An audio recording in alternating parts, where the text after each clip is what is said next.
बेटा आज हमने करना है थर्मोडायनेमिक स्पेसिस का topic which is you can read internal energy. हमें पढ़ना है इंटरनल एनर्जी के बारे में। इंटरनल एनर्जी मतलब internal energy of system. System की करेंगे। अब सिस्टम के अंदर क्या है मेरे पास, या तो गैस होगी या फिर क्या होगा, लिक्विड होगा, या कोई सॉलिड भी हो सकता है, कुछ भी हो सकता है, एनीथिंग, कुछ भी हो सकता है सिस्टम के अंदर। तो कहने का तो मतलब है जो गैस है, सॉलिड है, लिक्विड है, ये तीनों किससे बने हैं? मॉलिक्यूल्स के। मॉलिक्यूल से बने ना। तो जो इंटरनल एनर्जी है हम उसको सिस्टम की कहने की बजाय किसकी कहेंगे? मॉलिक्यूल्स की कहेंगे कि मॉलिक्यूल्स की जो इंटरनल एनर्जी है हम उसके बारे में पढ़ेंगे। अब देखो बेटा हम बात करें सिस्टम की। What we are talking about a system. जब सिस्टम की हम बात करते हैं और सिस्टम की अगर मैं जानना चाहूँ what is the total energy of system, इसमें आपका थोड़ा थोड़ा केमिस्ट्री का भी रिवाइज होगा।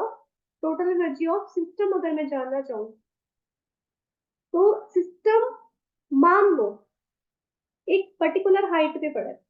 ये मेरे पास सरफेस है, अर्थ का सरफेस है, ठीक है। उससे एक पर्टिकुलर हाइट पे मेरे पास सिस्टम पड़ा है। ये मान लो मैंने टेबल के ऊपर रख दिया। चलो जी, हाइट आ गई ना। जब हाइट आ गई तो इसके ऊपर क्या लगेगी? Gravitational force. तो जब ग्रेविटेशनल फोर्स लगेगी, ये तो अपना रेस्ट पे पड़ा है, बट इसके अंदर मॉलिक्यूल्स के अंदर और सिस्टम के अंदर एनर्जी है। अभी हम तो सिस्टम की बात करें, मॉलिक्यूल्स की नहीं बात करें, ठीक है। अब ये जो सिस्टम के अंदर एनर्जी में कह सकते हैं कि इसके अंदर पोटेंशियल एनर्जी है। कौन सी? Gravitational potential energy. कौन सी एनर्जी है? Gravitational, gravitational potential energy. अब मान लो इसके अलावा और मैं लिख देती हूँ, इसमें और मैं लिख देती हूँ, ये होगी या ये होगी। मेरे पास बिल्कुल आज के सरफेस के ऊपर सिस्टम पड़ा है। अभी आप कहोगे कि इसके ऊपर तो ग्रेविटेशनल पोटेंशियल एनर्जी लगेगी नहीं। मैंने कहा ठीक है, लेकिन इसमें ना मुझे थोड़ा सा चार्ज दिखा। क्यू सिंबल आप प्लस टू में पढ़ोगे जब आप कूलम सॉल्व करोगे, ठीक है। तो मुझे ना इसमें थोड़ा सा चार्ज दिखा।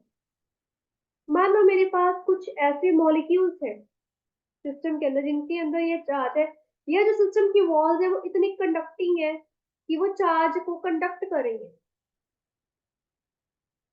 समझ में आ रही कि वो चार्ज को कंडक्ट करिए वॉल्स सिस्टम की बात, अभी मॉलिक्यूल्स की नहीं बात करते तो सिस्टम की बात करते हैं, ठीक है। Gravitation potential energy of system, या मैं कह दूंगी इसके अलावा और कौन सी पोटेंशियल एनर्जी हो सकती है? इलेक्ट्रोस्टैटिक। उस वक्त जो पोटेंशियल एनर्जी होगी उसको हम electrostatic potential energy of system कहेंगे, है ना। ये चीज होगी। तो अब जब मेरे पास ये चीज आ रही है तो हो सकता है कि इसके अंदर क्या है, मोशन भी हो। मोशन इन द सेंस मैं यहाँ पे फोर्स लगा रही हूँ, यहाँ पर ही हल्का सा मूव कर गया, एक्सेलरेट कर गया, या थोड़ी सी वेलोसिटी के साथ मूव कर गया। या ये हो सकता है देखो, मेरे पास सॉफ्ट ड्रिंक्स है। सॉफ्ट ड्रिंक्स का मेरे पास पूरा टैंकर्स है सारे के सारे।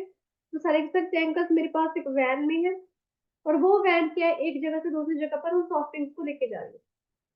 तो जो वैन के उस कंपार्टमेंट के अंदर या बॉक्स के अंदर जो सॉफ्ट ड्रिंक्स होंगी, तो वो तो उसका पूरा सिस्टम हो गया ना सॉफ्ट ड्रिंक्स के लिए, कि हाँ वो उस वैन के अंदर है, so that when is moving. अगर वो रेस्ट पे नहीं है तब तो मेरी काइनेटिक एनर्जी जीरो होगी। सॉरी, रेस्ट पे है तब तो मेरी काइनेटिक एनर्जी जीरो होगी। जब वो मोशन में है तो the system will have kinetic energy. Kinetic energy of system, उसमें काइनेटिक एनर्जी आएगी प्लस। अब बात हो रही है जो मेरे पास सिस्टम है विद रिस्पेक्ट टू सराउंडिंग, उसके अंदर कुछ मॉलिक्यूल्स है। अब वो मॉलिक्यूल्स अपने आप में कुछ एनर्जी पोजेस कर रहे हैं, the thing that we are trying to study today. वो मॉलिक्यूल्स जो कुछ अपने अंदर एनर्जी पोजेस करे, that will be internal energy of molecules. Internal energy of molecules मतलब मॉलिक्यूल्स हैं देखो एटम से बने हैं। एटम्स में मेरे पास इलेक्ट्रॉन्स है, प्रोटॉन्स है, न्यूट्रॉन्स है। इलेक्ट्रॉन्स और प्रोटॉन्स के अंदर कुछ ना कुछ एनर्जी चल रही है, ठीक है। हेरफेर हो रही है, हेरफेर हो रही है, एक मॉलिक्यूल इधर जा रहा है, एक मॉलिक्यूल उधर जा रही है, वगैरह वगैरह, ये सब हो रहा है मॉलिक्यूल्स के अंदर। ये मॉलिक्यूलर लेवल पे हो रहा है, बहुत ही ज्यादा मॉलिक्यूलर लेवल पे मेरे पास एनर्जी आ रही है। तो इस इंटरनल एनर्जी में मेरे पास क्या कुछ आ सकता है? देखिए, ये वाली इंटरनल एनर्जी जो होगी और ये वाली जो काइनेटिक एनर्जी और पोटेंशियल एनर्जी होगी, ये वाली डिफरेंट है, ठीक है। ये तो बात बात हुई है जिस बॉक्स की है। बॉक्स इतनी हाइट पे पड़ा है, अंदर कुछ है नहीं है, हमें नहीं फर्क पड़ रहा। बॉक्स किसी वेलोसिटी से मूव करे, अंदर कुछ है नहीं है, हमें नहीं फर्क पड़ रहा। अभी हम सिर्फ मैक्रो लेवल पे बात कर रहे हैं, अभी हम माइक्रो लेवल पे आएंगे। जो बॉक्स के अंदर मॉलिक्यूल्स है, they have some kind of energy, ठीक है, they have some kind of energy. Since they have some kind of energy, so this will include what? Potential energy of molecules.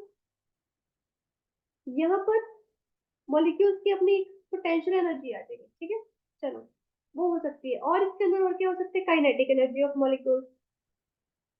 अब molecules थोड़ी ना rest पे होंगे। Molecules को कौन कहता है कि वो रेस्ट? मॉलिक्यूल तो कभी रेस्ट पे रहते ही, वो तो इधर उधर मूव करते ही रहते हैं रैंडमली, इधर उधर घूमता रहता है। कभी इससे टकरा गया, कभी उससे टकरा गया, कभी वॉल से टकरा गया, वो तो मोशन में रहता है। और अगर मैं इसका टेम्परेचर बढ़ा दूं, मान लो मैंने इसको नीचे से हीट कर दिया, इसका टेम्परेचर बढ़ जाए। टेम्परेचर बढ़ेगा तो ये क्या करेगा? ऐसे ऐसे ऐसे ऐसे, मतलब वाइब्रेशन आनी शुरू हो जाएगी इसके अंदर। तो वो जब वाइब्रेशन आएगी तो इसको मैं, मतलब कि इसका अनदर नेम आ जाएगा मेरे पास, वाइब्रेशनल काइनेटिक एनर्जी। कब होगा? जब टेम्परेचर बढ़ना लग जाएगा, ठीक है। Vibrational kinetic energy of molecule. अब देखो, आप किसी बर्तन में चाय बना रहे हैं, राइट? चाय बना रहे हो, दैट मीन्स नीचे से आपने गैस को ऑन किया हुआ है बर्तन के नीचे से। तो जब आप चाय बना रहे होते तो पानी उबल रहा होता है, चाय पत्ती उसके अंदर पड़ी उबल रही होती है, दूध डालते हुए चाय उबल के आती है। जिस बर्तन में बना रहे हो, सॉस पैन में बना रहे हो, वो सॉस पैन थोड़ी ना हिल रहा है, वो थोड़ा ना वाइब्रेट कर रहा है, वो थोड़ा ऊपर नीचे उछल रहे हैं। The molecules that show that effect. तो इसलिए वो जो काइनेटिक एनर्जी है वो मॉलिक्यूल्स कहेगी, इसके नहीं आएगी। वो सिस्टम है, सिस्टम तो बर्तन पड़ा है, वो थोड़ा ना हिल रहा है। उस वक्त तो उसकी काइनेटिक एनर्जी जरूर है, इससे potential energy, that is gravitational potential energy, ठीक है। इसके अलावा काइनेटिक एनर्जी ऑफ मॉलिक्यूल्स में और एक चीज आती है, that is the rotational kinetic energy of molecules. Rotational kinetic energy of molecules. मान लो मेरे पास पानी है, H2O, ऐसे ही कुछ होता है उसका सिंबल, चाहे ऊपर करके ऐसे कर दो, ऐसे ही कुछ होता है ना। गलत लगा दिया, HO2 कर दिया, H2O।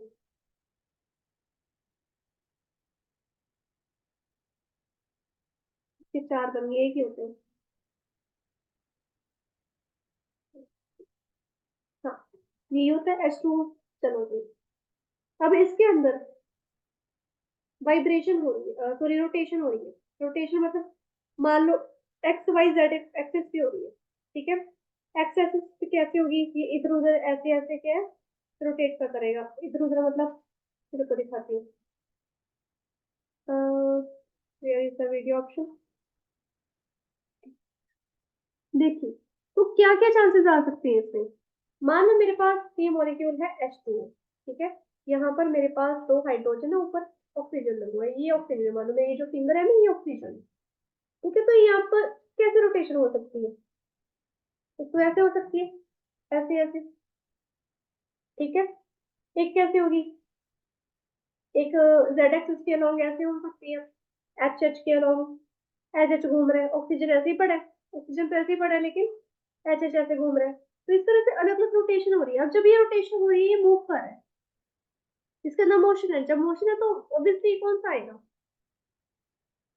Rotational kinetic energy of molecule आएगा। तो देखो, सिस्टम के बेसिस पे, सिस्टम के लेवल पे मेरे पास दो आ गई, that is the potential energy, जिसमें कैटेगरीज आ गई इलेक्ट्रोस्टैटिक एंड ग्रेविटेशनल, और एक आ गई काइनेटिक एनर्जी।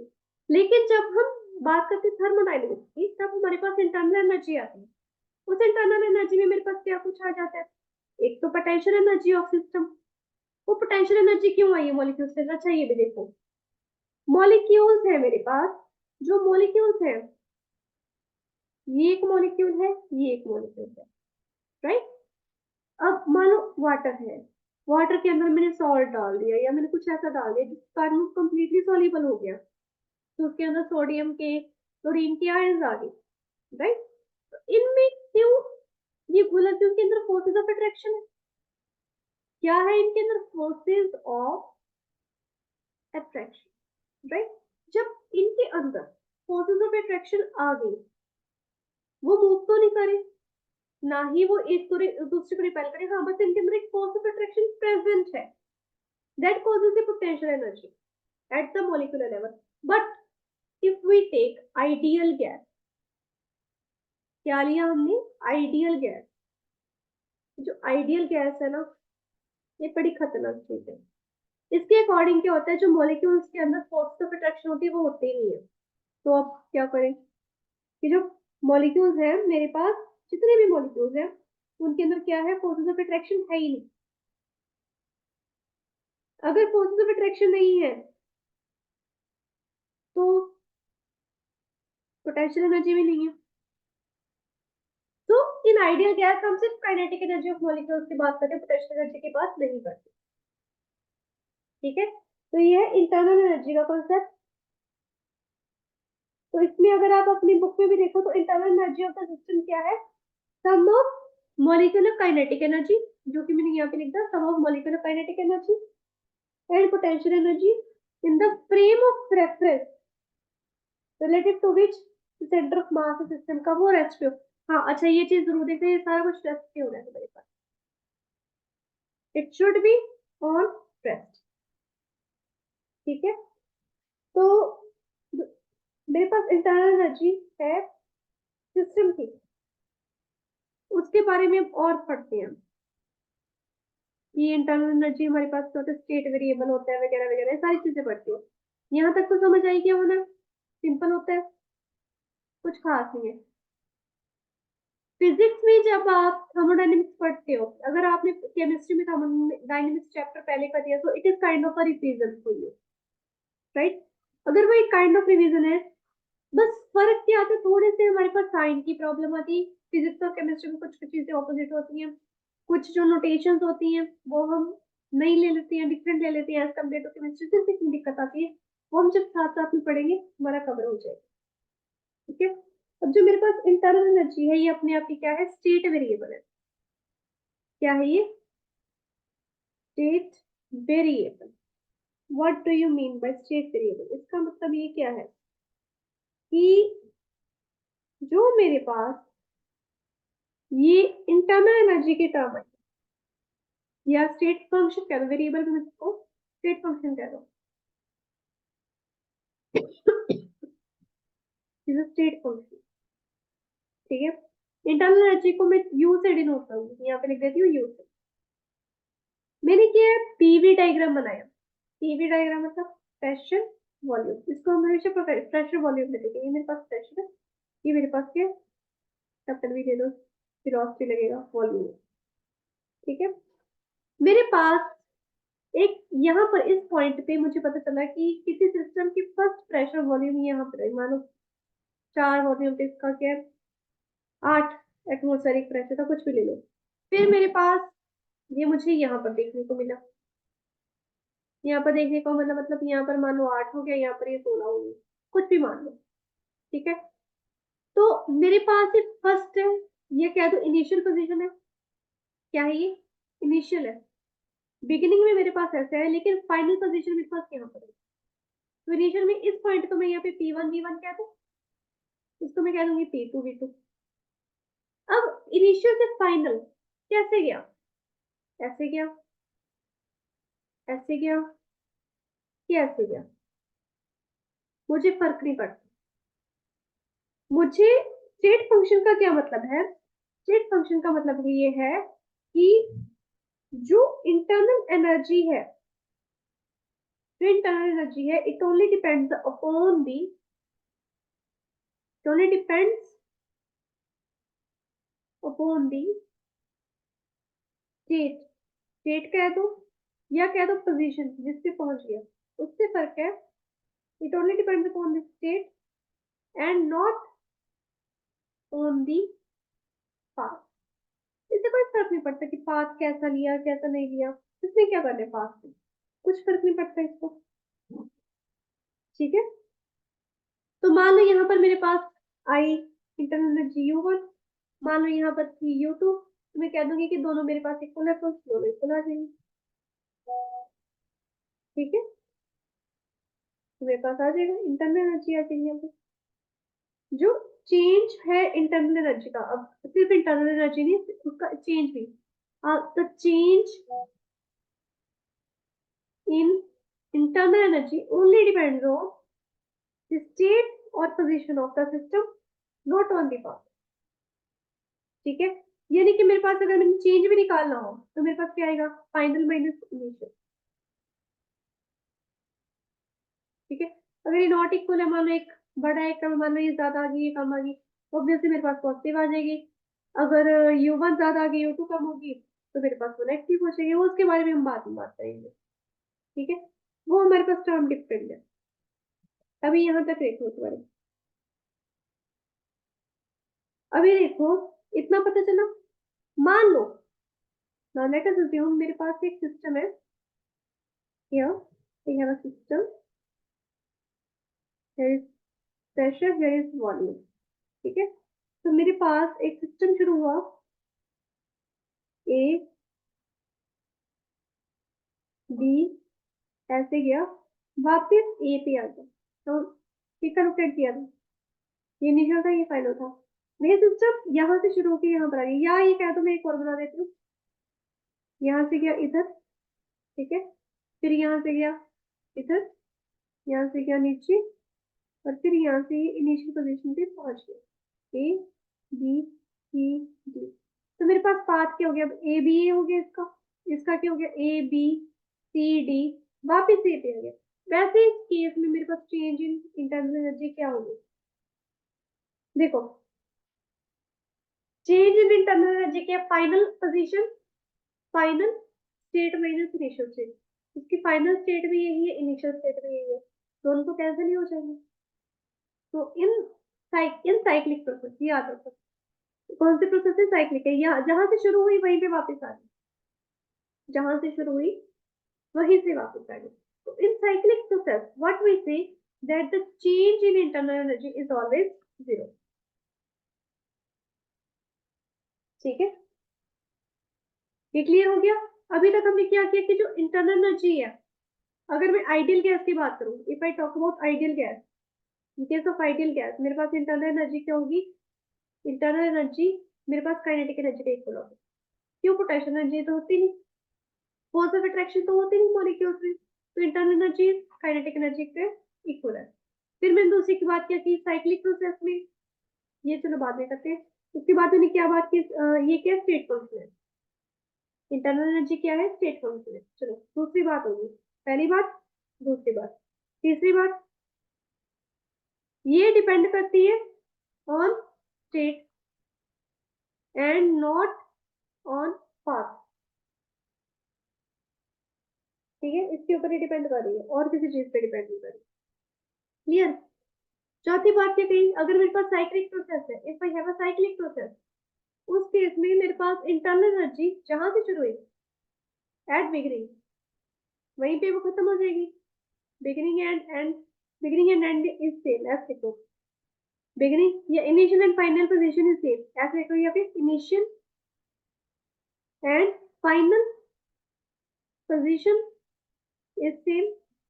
जब ऐसा कुछ होगा तो मेरे पास चेंज इन इंटरनल एनर्जी क्या होगा, जीरो। क्यों, चेंज इन इंटरनल एनर्जी का फॉर्मूला क्या, फाइनल माइनस इनिशियल पोजीशन। उसे बात से क्या लेना देना, चाहे ऐसे करके ऐसे आ जाए, ये internal energy has no problem with it. तो बस इससे मतलब है ना, कहाँ से कहाँ पहुंच गए, ये चाहे पैरेललोग्राम बना के आए, चाहे कोऑर्डिनेटर बना के आए, चाहे रोम्बस बना के आए, वापस तो पहुंच तो वही रहा है ना जहां से शुरू हुआ था, राइट। तो ये मेरे पास इतना सा कॉन्सेप्ट है इंटरनल एनर्जी का। इसके अलावा मेरे पास छोटे से एक दो टॉपिक्स हैं कि इंटरनल एनर्जी जब हम निकालते हैं for mono atomic ideal gas या डाई एटॉमिक आइडियल गैस, तो वो कैसा होता है, तो सारे को क्लियर करते हैं। इंटरनल एनर्जी, इंटरनल एनर्जी इसके लिए for mono atomic ideal gas, mono atomic ideal gas की मतलब से क्या मतलब है, मोनोटॉमिक कौन सी गैसेस होती है, मोनोटॉमिक वो होती है जिनके अंदर सिर्फ एक एटम लगा हुआ, वही होगी, इसके अलावा तो और कौन सी होगी, है ना। मोनोटॉमिक जिसके अंदर सिर्फ सिंगल है। अब मोनोटॉमिक कौन सी गैस होती है जो पैदा हो, जो सिंगल पैदा होती है, सिंगल ही होती है, काइंड ऑफ फॉरएवर सिंगल होती है जो, you can say inert gases या नोबल गैसेस। इनर्ट गैस को कह रहे थे कौन कौन सी आ जाती है, हीलियम, नियॉन, जिनॉन, ठीक है, आर्गन, ये सारी मेरे पास क्या है, फॉरएवर सिंगल गैसेस है। इन्होंने कभी जिंदगी में किसी से रिएक्ट ही नहीं करना, they are stable, completely stable. जब ये स्टेबल ही है, जब ये स्टेबल ही है अपने आप में, तो इन्होंने किससे क्या बॉन्ड बनाना, ठीक है। तो ऐसे केस में तो उस इनकी जो इंटरनल एनर्जी अगर मैंने निकालनी हो तो मैं कैसे निकालूंगी? इंटरनल एनर्जी किसकी इक्वल होती है, मैंने अभी बताया काइनेटिक एनर्जी के इक्वल, राइट। दैट मीन्स मेरे पास कोई हीलियम का मॉलिक्यूल है, किसी भी डायरेक्शन में मूव कर सकते हैं ना। मान लो एक्स में चला जाएगा, ये वाई में भी जा सकते हैं, ये जेड में भी जा सकते हैं, किसी भी डायरेक्शन में मूव कर सकते हैं। अभी किसी भी डायरेक्शन में मूव कर सकता है, तो हर एक डायरेक्शन में अगर मैं इसकी काइनेटिक एनर्जी अज्यूम करूं तो मेरे पास क्या आएगा, एक्स डायरेक्शन में, वाई डायरेक्शन में, प्लस जेड डायरेक्शन में, है ना, इस तरह से। तो मेरे पास इसकी इंटरनल एनर्जी क्या आएगी, क्या लूंगी मैं इसकी इंटरनल एनर्जी, ये तीनों डायरेक्शन में मूव कर रहे हैं, इसकी काइनेटिक एनर्जी ही इंटरनल एनर्जी आ जाएगी। तो इसमें ना हम एक काम करते हैं, आपने पढ़ी होगी, that is degree of freedom. Degree of freedom क्या होता है, कितने नंबर ऑफ इंडिपेंडेंट जो मेरे पास टर्म्स आ रही हैं, या कितने नंबर ऑफ इंडिपेंडेंट वेज आ रहे हैं टू एक्सप्रेस काइनेटिक एनर्जी। अभी इंडिपेंडेंटली एक्स डायरेक्शन में भी मूव कर रहा है, वाई ने भी, जेड ने भी, ठीक है। तो ये तीन डायरेक्शन में बढ़िया मूव कर रहा है।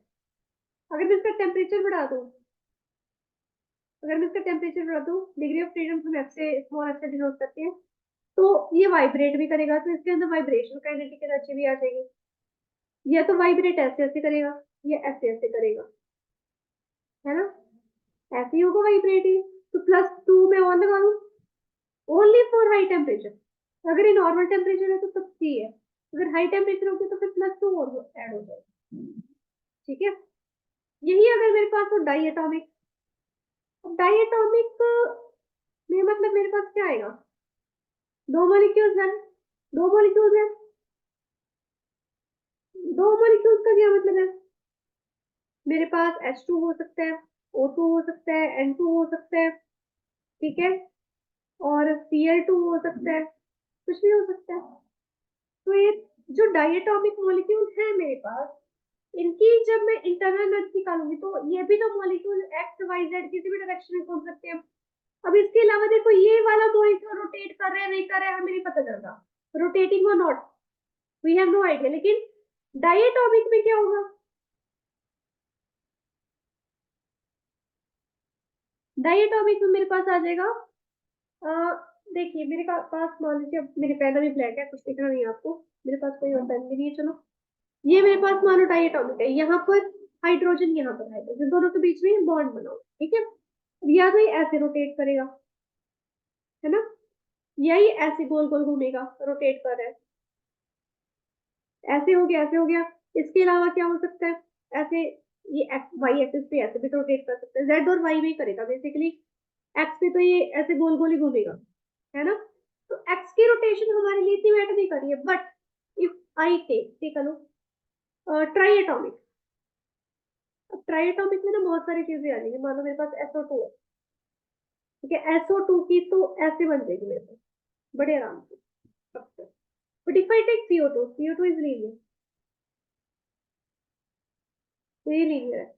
तो ट्राइएटॉमिक में हमें देखना पड़ेगा कि हमारे पास टाइप ऑफ कंपाउंड कैसे, कि वो अपने स्ट्रक्चर कैसे बना रहा है, वो लीनियर बना रहा है, ठीक है, फिर थोड़ी सी बेंड शेप बना रहा है। इसके बाद आगे पॉलीएटॉमिक में आप पढ़ोगी CH4, CH4 वो तो टेट्रावेलेंट स्ट्रक्चर होगा कंप्लीटली। अब उसमें तो उसकी रोटेशन बहुत डिफरेंट हो जाएगी, ठीक है।